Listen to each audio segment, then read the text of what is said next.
आप सभी का स्वागत है creative meet online creative meet 9 काव्य कॉर्नर की ये एक और ये सीरीज है जो आप जानते हैं कि चल रही है आजकल।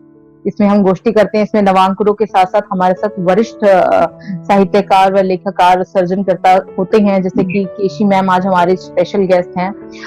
मैम आपका बहुत बहुत स्वागत है। केशी मैम हमारे साथ अब जिन्हें मैं बुलाना चाहूंगी, ईश कुमार गंगानिया जी, प्लीज आप आए और अपनी रचना लिखें। भाई बड़ा कंटेम्परेरी मुद्दे चल रहे हैं कि महिलाओं के बारे में जिस तरह के अत्याचार है, शोषण है, परेशानियां है या व्यवस्था से जो दिक्कतें हैं उनको अपनी खोल के कहते। अब शोभा सचान जी ने एक मुद्दा उठाया कि महिलाओं का भी स्त्री है, सब कुछ है, उसके बावजूद भी बिकने की बात आती है। तो मैं पुरुषों के बिकने की बात पे कर रहा हूँ, जिससे मैं बेहद आहत हूँ। मैंने इसको शीर्षक दिया आशा की नाव। आशा की नाव। माना उनके खून में व्यापार है, माना उनके खून में व्यापार है, मुझे भी बिकने की दरकार है। क्या बात। मुझे भी बिकने की दरकार है। कहने को मैं देश का लोकतंत्र हूँ, कहने को मैं देश का लोकतंत्र हूँ। मेरी सरकार ही मेरी खरीदार है। क्या बात है। मेरी सरकार ही मेरी खरीदार है। मेरी सरकार ही मेरी खरीदार है। अब जैसे वोट लेने के लिए पहले होता था, वो चाहे अद्दे पौवे में खरीदे मुझे, वो चाहे बहुत बढ़िया अद्दे पौवे में खरीदे मुझे, चाहे करोड़ों में उसे अख्तियार है। चाहे वो अद्दे पौवे में खरीदे मुझे, चाहे करोड़ों में उसे अख्तियार है। अब 25-25 करोड़ की बोलियां हमारी चल रही है, तो उसको दोनों एक ही लाइन में खड़े हैं। वो चाहे अद्दे पौवे में खरीदे मुझे, चाहे करोड़ों में उसे अख्तियार है। इंसानी नीलामी की अजीब मंडी है, इंसानी नीलामी की अजीब मंडी है, बिकने वाले नेताओं की भरमार है। क्या बात। इंसानी नीलामी की अजीब मंडी है, बिकने वालों की भरमार है। खादी आदमी के पहुंच से बाहर है, खादी आदमी की पहुंच से बाहर है, और जनता में बगावती हाहाकार है, और जनता में बगावती हाहाकार है। संसद एक अजायब घर हो चली, संसद एक अजायब घर हो चली है। पता नहीं कौन दानदार है, पता नहीं कौन कितना दानदार है। ये लोकतंत्र अब सड़ी पतवार है ईश, ये लोकतंत्र जिसके भरोसे हमने सारे जीवन की नैया पार करने की सोची है, ये लोकतंत्र अब सड़ी पतवार है ईश, और आशा की नाव बीच मझधार है। बहुत और आशा की नाव बीच मझधार है, तो हम बीच में लटके हुए क्या होने वाला है। तो ये मेरी एक पीड़ा थी जो बिकाऊ संस्कृति का को संकेत करती है। तो प्यार मोहब्बत की बातें हर मंच पे, और कविताओं में प्यार ना हो तो वो बहुत सारी चीजें अधूरी रहती, जैसे प्यार के बगैर कविता का वजूद नहीं है। तो मैं अपना अनुभव शेयर कर रहा हूँ आपसे, पहली बार, पहले मैं लिखता नहीं वैसे सोचता हूँ। इसका शीर्षक है सोचता हूँ जवानी की सैर कर रहा हूँ। जब शादी हुई थी पुराना 38 साल पहले, उसके बारे में सोचता हूँ जवानी की सैर कर रहा हूँ। अरसा हो गया, अरसा हो गया, उधर कभी गया नहीं। अरसा हो गया, उधर कभी गया नहीं। बेशक न जाने का गिला शिकवा रहा नहीं, बेशक न जाने का गिला शिकवा रहा नहीं, लेकिन खुद से ये बेरुखी बड़ा सताती है। उधर न जाने का जो बात है, लेकिन खुद से ये बेरुखी बड़ा सताती है। रात के अंधेरे में अक्सर छेड़ जाती है, रात के अंधेरे में अक्सर छेड़ जाती है। इस दर्द से कैसे पार पाऊं, इस दर्द से कैसे पार पाऊं। सोचता हूँ जवानी की सैर कराऊं, सोचता हूँ जवानी की सैर कराऊं। शुक्रिया। वैसे भी आजकल चाहिए अंकल। Thank you. वैसे भी आजकल हर तरफ कोरोना का शोर है, वैसे भी आजकल हर तरफ कोरोना का शोर है, का दौर है जी। वैसे भी आजकल हर तरफ कोरोना का शोर है, लॉकडाउन का दौर है, लॉकडाउन का दौर है। जानता हूँ खाली बैठने से क्या फायदा। जी जानता हूँ खाली बैठने से क्या फायदा, सोचता हूँ बाकायदा कुछ काम होना चाहिए। सोचता हूँ बाकायदा कुछ काम होना चाहिए, जख्म जिगर धोना चाहिए, जख्म जिगर धोना चाहिए। यह मेरी मजबूरी है, यह मेरी मजबूरी है, जख्मों का भरना जरूरी है। ये मेरी मजबूरी है, जख्मों का भरना जरूरी है। इनके लिए बाम कहाँ से लाऊं, इनके लिए बाम कहाँ से लाऊं, सोचता हूँ जवानी की सैर कराऊं, सोचता हूँ जवानी की सैर कराऊं। अब याद करते अतीत को, वो जमाना था जब एकांत बड़े सुहाते थे। वो जमाना था जब एकांत बड़े सुहाते थे, कॉलेज और लाइब्रेरी के बहाने थे जो अक्सर हमें मिलाते थे। कॉलेज और लाइब्रेरी के बहाने थे जो अक्सर हमें मिलाते थे। वो मिलने की जो आस थी, वो मिलने की जो आस थी, कभी न मिटने वाली प्यास थी। मिलने की आस थी, कभी न मिटने वाली प्यास थी। उस प्यास ने हमें ऐसा दौड़ाया, उस प्यास ने हमें ऐसा दौड़ाया, मंजिल पर पहुंचकर ही चैन पाया, मंजिल पर पहुंचकर ही चैन पाया। मित्रों अब और क्या क्या बताऊं, मित्रों अब और क्या क्या बताऊं, सोचता हूँ जवानी की सैर कराऊं, सोचता हूँ जवानी की सैर कराऊं। अपनी मोहब्बत परवान चढ़े, अपनी मोहब्बत परवान चढ़े 38 वर्ष हो गए हैं।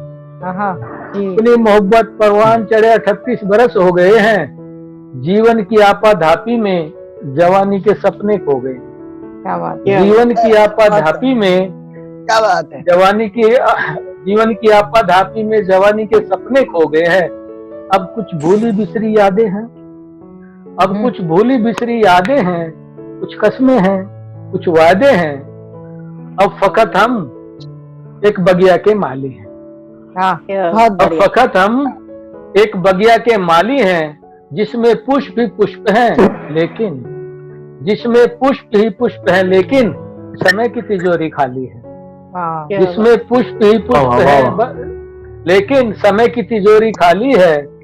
अपने लिए समय कहाँ से लाऊं, अपने लिए समय कहाँ से लाऊं, सोचता हूँ जवानी की सैर कराऊं। वाह वाह वाह, बहुत सुंदर रचना है पापा ने पढ़ी। मैं अपनी एक रचना रख देती हूँ। जी, मेरी एक रचना है तो अर्थ है।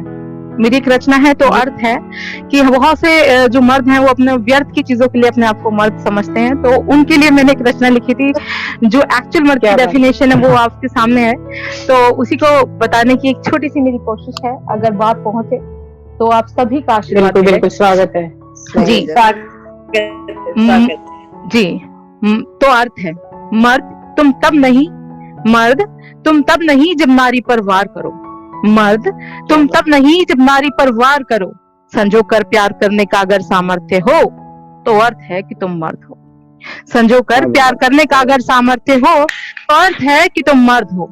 मर्द तुम तब नहीं जब सोना चांदी से लाद दो, मर्द तुम तब नहीं जब सोना चांदी से लाद दो। मिश्री से बोल कमा लाने का अगर सामर्थ्य हो तो अर्थ है कि तुम मर्द हो। मिश्री से बोल अगर कमा लाने का सामर्थ्य हो तो अर्थ है कि तुम मर्द हो। मर्द तुम तब नहीं जब अभद्र शब्दों के बाण चलाओ। क्या है कि गालियां देना लड़कों की यूएसपी मानी जाती है, लड़कियां दे तो कहीं हाँ लड़की गाली दे रही है, कम से कम तो इसी के लिए लिखा है, मर्द तुम तब नहीं जब अभद्र शब्दों के बाण चलाओ। धैर्य का अगर परिचय देने का सामर्थ्य हो तो अर्थ है कि तुम मर्द हो। धैर्य का अगर परिचय देने का सामर्थ्य हो तो अर्थ है कि तुम मर्द हो। मर्द तुम तब नहीं जब दहेज को अपना हक समझो, मर्द तुम तब नहीं जब दहेज को अपना हक समझो।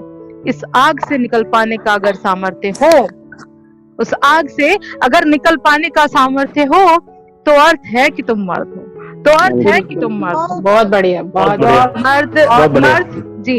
अगली पंक्ति पेश करती हूँ कि मर्द तुम तब नहीं जब बोझ लगे तुम्हें घर परिवार, मर्द तुम तब नहीं जब बोझ लगे तुम्हें घर परिवार। जरूरतों की अगर गठरी उठा पाने का सामर्थ्य हो तो अर्थ है कि तुम मर्द हो, तो अर्थ है कि तुम मर्द हो। और आखिरी पंक्तियां पेश कर रही हूँ कि मर्द तुम तब नहीं जब आबरू से खेल साहसी बन जाओ, मर्द तुम तब नहीं जब आबरू से खेल साहसी बन जाओ, सम्मान और प्रतिष्ठा घर जीत लाने का सामर्थ्य हो तो अर्थ है कि तुम बहुत बढ़िया, बहुत बढ़िया पूजा, बहुत बढ़िया। तो अब मैं बुलाना चाहूंगी हमारे साथ आज जुड़े हैं दीपक। ये तो खैर हम इन्हें सुन चुके हैं बहुत बार, मेरे को पसंद भी बहुत आती है इनके अशार जो है बेहद खूबसूरत होते हैं। दीपक मिश्रा दीप। तो दीपक आपका बहुत बहुत स्वागत है। तो दीपक मिश्रा दीप, आप अपनी गजलें नज़्में पढ़ें। जब हम पूरी तरह से भर जाते हैं, शायरी की गोद में बिखर जाते हैं, वाह, और तन्हाइयों ने पागल बना रखा है, क्या बात, तन्हाइयों ने पागल बना रखा है, मुझको आवाज न दो हम डर जाते हैं। एक मतलब एक शेर है कि फिर से तेरे दामन को भिगोए गले लगकर, फिर से तेरे दामन को भिगोए गले लगकर, चाहते हैं कि सूट सूट के रोए गले लगकर, और एक अरसा हुआ नींद नहीं आई मुझको, एक अरसा हुआ नींद नहीं आई मुझको गले से लगा लो कि सोए गले लगकर। नई चीजें ही पढ़ता हूँ क्योंकि पुरानी चीजें तो सब सुन चुके हैं, तो कुछ नए अशार मैंने लिखे हाल में तो उसको। स्वागत है दीपक, स्वागत है। शेर है कि दास्तां ये कोई अनकही सी है, बहुत ही मतलब पर्सनल और बड़ा मुझे पसंद है ये, कि दास्तां ये कोई अनकही सी है, उसकी सूरत मेरी शायरी की है, क्या बात है कोई हर्फ सबके हाथों में और उस पर ही धूप जमी सी है। वाह। और एक गजल ये भी लेटेस्ट लिखा है, ये आखिरी क्या यूं पुकारे है कोई आवाज आहिस्ता आहिस्ता, जो मतलब थोड़ा अवधी भाषा का स्टाइल है मैंने लाने की कोशिश की है कि यूं पुकारे है कोई आवाज आहिस्ता आहिस्ता, आ गई आपकी याद आहिस्ता आहिस्ता, दम बदम भर गई खुशबू मुझमें, न बची कोई राख आहिस्ता आहिस्ता, बैठे बैठे तुझे जो सोचा मैंने, बैठे बैठे तुझे जो सोचा मैंने, जल उठे सारे चिराग आहिस्ता आहिस्ता, तेरे ख्यालों में गुम था कि मैं ना था इस जहां में, तेरे ख्यालों में गुम था कि मैं न था इस जहां में, आके गुजर गए आफताब आहिस्ता आहिस्ता आहिस्ता, बहुत अच्छा, मेरा तो मुस्कुरा के वो बोले, हाल देखा मेरा तो मुस्कुरा के वो बोले, हाल देखा मेरा तो मुस्कुरा के वो बोले, करो इसे और खराब आहिस्ता आहिस्ता, और वो जो हम पर जो सितम किए जाते हैं, वो जो हम पर जो सितम किए जाते हैं, देंगे हम भी जवाब आहिस्ता आहिस्ता। बहुत शुक्रिया। रात भर तेरा चेहरा मुझे दिखाए है, रात भर तेरा चेहरा मुझे दिखाए है, यूं सताए है मुझे महताब आहिस्ता आहिस्ता। और एक गजल के कुछ शेर और भी चलते रहे, इसे भी देख ले जरा। जिंदगी भी जिया हमने तो खुशी भी की, जिंदगी भी जिया हमने तो खुशी भी की, यानी अश्क बहाए और शायरी भी की, जो था मेरे जान का दुश्मन उससे दोस्ती भी की, और आज है कि चमन वीरा हो गया है, आज है कि चमन वीरा हो गया है, एक वक्त कलियों ने खूब जिंदगी भी की, और बहुत बढ़िया, को बदन पे सजाया, बहुत बढ़िया, को सीने से लगाया, सितारों को बदन पे सजाया, राह पर बैठे फकीर ने ऐसी ऐसी चौथी जी की। बहुत पसंद है मैम, इससे बतौर खास शेर है ये, कि ये नहीं है कि फकत जिंदगी के अंधेरों को पीता रहा, ये नहीं है कि जिंदगी के अंधेरों को पीता रहा। मैंने जितनी भी आज तक चीजें लिखी हैं, जो मेरा भी मतलब कलाम रहा है, उन सबको अगर मुझे एक शेर में कहना हो तो मैं ये कहता हूँ कि ये नहीं है कि फकत जिंदगी के अंधेरों को पीता रहा, वो जो बुझ गया है उसने रात भर रोशनी की थी, यानी असली भाई और शायरी की थी। और दीपक बहुत अच्छा पढ़ा आपने, बहुत अच्छे, बहुत उम्दा शेर आपके, बहुत बढ़िया, बहुत शुक्रिया। बिल्कुल। और अब मैं मैम केसी मैम को आमंत्रित करती हूँ कि अब मैम आपकी रचनाएं सुनाएं, आप सुनेंगे हम, और अब आप प्लीज अपनी रचनाएं रखें। जी स्वागत है मैम। सबसे पहले तो thank you Pooja, thank you. सबसे पहले तो आप लोगों से मैं आज जुड़ी हूँ, पूजा और अंकल को छोड़ के शायद मैं पहले किसी से मिली हूँ, मुझे ध्यान में नहीं है, अगर है भी है तो बाकी सब मेरे लिए नई है। तो 2 लाइनें ये हैं कि तकदीर से होती हैं मुलाकातें, तकदीर से होती हैं मुलाकातें अनजान चेहरों से, तकदीर से होती है मुलाकातें अनजान चेहरों से, होता है यकीनन कोई रिश्ता रूह का रूह से, होता है यकीनन कोई रिश्ता रूह का रूह से। सुंदर सुंदर, वाह वाह, बहुत रूह से, बहुत खूबसूरत, बहुत खूब, बहुत खूब मैम। कि बिना वजह कहते हैं कि कोई भी नहीं मिलता है, मिलने की, किसी से मिलने की आपकी जो है वो कोई न कोई वजह रहती है। जी जी बिल्कुल। अब आजकल जो कोरोना के सिनेरियो में सबसे ज्यादा जो मुद्दा जो हमारा उठा है वो मजदूरों का है। आई थिंक कि जो सबसे ज्यादा प्रभाव पड़ा है वो उन्हीं पे पड़ा है, और जो नुकसान उनका हुआ है और उनकी वजह से जो इकोनॉमी और बाकी सब चीजों पे पड़ा है वो कब जाके कवर अप हो पाएगा कहना मुश्किल है। तो उनमें मजदूरों में उनकी नारियां भी उनके साथ थी, उनकी महिलाएं उनके साथ थी, उनके दर्द को मैंने कुछ बयां करने की कोशिश की है अपनी उसमें कविता। स्वागत है मैम, स्वागत। लाइनों में नारी शक्ति को प्रणाम। जी जी, शीर्षक दिया है मैंने नारी शक्ति को प्रणाम। स्वागत है मैम, स्वागत। चल रही थी बदहवास व गर्भवती नार, चल रही थी बदहवास व गर्भवती नार, गर्भ की पीड़ा उठी जो, गर्भ की पीड़ा उठी जो, दिया जन्म बीच मझधार, गर्भ की पीड़ा उठी जो, दिया जन्म बीच मझधार, काट नाड़ बहते लहू में चल उठी, काट नाड़ बहते लहू में चल उठी, लिए नवजात शिशु को फिर एक बार, लिए नवजात शिशु को फिर एक बार। नहीं किसी साधारण मानव का है ये काम, नहीं किसी साधारण मानव का है ये काम, मेरा ऐसी नारी शक्ति को बारंबार प्रणाम, मेरा ऐसी नारी शक्ति को बारंबार प्रणाम। बहुत सुंदर मैम। कड़कती धूप में मीलों का सफर, कड़कती धूप में मीलों का सफर और महावारी की मार, कड़कती धूप में मीलों का सफर और महावारी की मार, फिर भी चलती रही ना रुकी वह अलबेली नार, फिर भी चलती रही ना रुकी वह अलबेली नार, मेरा ऐसी नारी शक्ति को बारंबार प्रणाम, मेरा ऐसी नारी शक्ति को बारंबार प्रणाम। लिए मुंह पर घूंघट, लिए मुंह पर घूंघट, थामे 2-2 बाल गोपाल, लिए मुंह पर घूंघट, थामे 2-2 बाल गोपाल, ममता को परिभाषित करती मर्यादा को थाम, ममता को परिभाषित करती मर्यादा को थाम, मेरा ऐसी नारी शक्ति को बारंबार प्रणाम, बार प्रणाम। सुंदर चित्र मैम, सुंदर चित्र मैम।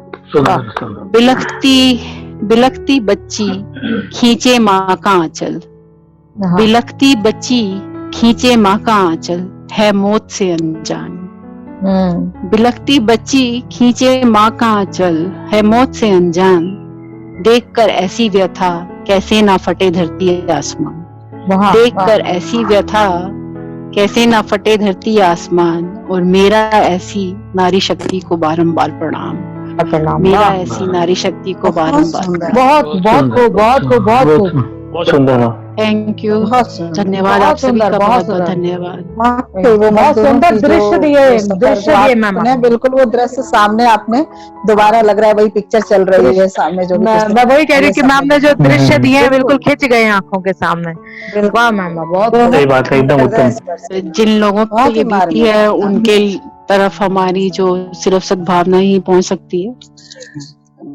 ऐसा नहीं है कि सिर्फ ये लोग प्रभावित हुए, उनके दर्द से पूरा जो है देश प्रभावित है, क्योंकि ये असर कहीं ना कहीं नजर आएगा, जरूर नजर आएगा। अगर समय है तो एक और सुना देती हूँ आपको। जी मैम, पूजा, स्वागत है। जी जी मैम, बिल्कुल बिल्कुल। हाँ, ये है पत्रकारिता धर्म। जैसे असमंजस्य की बात हो रही थी, या जैसे शोभना जी ने कहा कि सच लिखती जाऊंगी, तो मैंने पत्रकारिता धर्म को जो है वो कुछ डिफाइन करने की कोशिश की है। कुछ भी नहीं लिख देना है, कुछ भी नहीं लिख देना है, पत्रकारिता का धर्म निभाना है। कुछ भी नहीं लिख देना है, पत्रकारिता का धर्म निभाना है।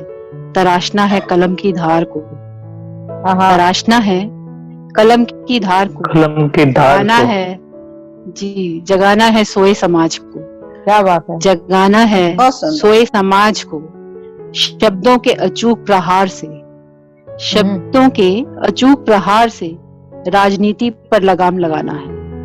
शब्दों के अचूक प्रहार से राजनीति पर लगाम लगाना है। कुछ भी नहीं लिख देना है। सत्य का आईना दिखाकर, सत्य का आईना दिखाकर राष्ट्र को आगे बढ़ाना है।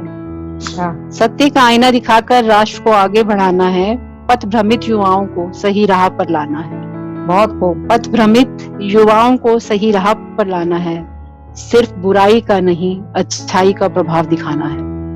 सिर्फ बुराई का नहीं, अच्छाई का प्रभाव दिखाना है। वाह जी, कुछ भी नहीं लिख देना है। खाली सिर्फ नेगेटिव आपको पत्रकारिता नहीं करनी चाहिए। जो अच्छी चीजें होती हैं वो भी लाइट में आनी चाहिए। सही बात है, एकदम प्रोत्साहन मिले, लोगों को प्रोत्साहन मिले कि वो भी और आगे बढ़े, अच्छा काम करें। जी जी। टूटे बिखरे समाज को, टूटे बिखरे समाज को जोड़ने का काम कर जाना है। टूटे बिखरे समाज को जोड़ने का काम कर जाना है। निर्भयता से आवाज बुलंद कर, निर्भयता से आवाज बुलंद कर पत्रकारिता का परचम लहराना है। वाह। कुछ भी नहीं लिख देना है, पत्रकारिता का धर्म निभाना है। कुछ भी नहीं लिख देना है, पत्रकारिता का धर्म। बहुत बहुत दोनों रचनाएं बहुत और विचार प्रधान, बहुत सुंदर कविताएं, और जैसे दृश्य से खिंच गए के सामने। बहुत सुंदर जी, बहुत खूबसूरत, बहुत खूबसूरत। ये गोष्ठी जो है बहुत सुंदर एक आयोजन मुझे लगता है रहा, और सभी की रचनाएं एक से एक थी, बहुत सुंदर। और मैं अब शिल्पी जी हमारे साथ हैं, हमारी सह संयोजक। शिल्पी जी, आप सभी, हाँ जी पूजा जी, आप सभी जी बिल्कुल आ रही है शिल्पी जी। और आप जो है हमारे साथ टीम, हमारी टीम काव्य कॉर्नर का एक महत्वपूर्ण हिस्सा है, और शिल्पी जी सोशल मीडिया हेड भी हैं हमारी। तो शिल्पी जी, आपसे अब मैं कहूंगी कि आप सभी का अब इस काव्य गोष्ठी का, ऑनलाइन क्रिएटिव मीट का आप समापन करें, और इसको आज के लिए हम सब अलविदा कह सकें एक दूसरे से। तो आप दो शब्द कहें और सबका आभार व्यक्त करें, और फिर हम विदा लेंगे।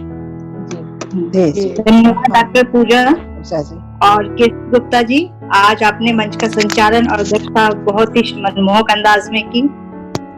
थैंक यू जी। और हमसे जुड़े सभी कवि कविता को हृदय तल से मैं आभार व्यक्त करती हूँ कि आप लोगों ने काव्य कॉर्नर के लिए समय निकाला और एक से बढ़कर एक रचनाएं प्रस्तुत की, और इस काव्य गोष्ठी को बहुत सफल बनाया। आपका इस साथ बना रहे, इसी आशा के साथ में अब मैं इस गोष्ठी का समापन करती हूँ। फिर मिलेंगे एक नई ऊर्जा के साथ, एक नई सोच के साथ। तब तक के लिए स्टे सेफ, स्टे कनेक्ट। नमस्कार। थैंक यू, नमस्कार। थैंक यू सो मच पूजा जी, आप सभी का बहुत बहुत शुक्रिया।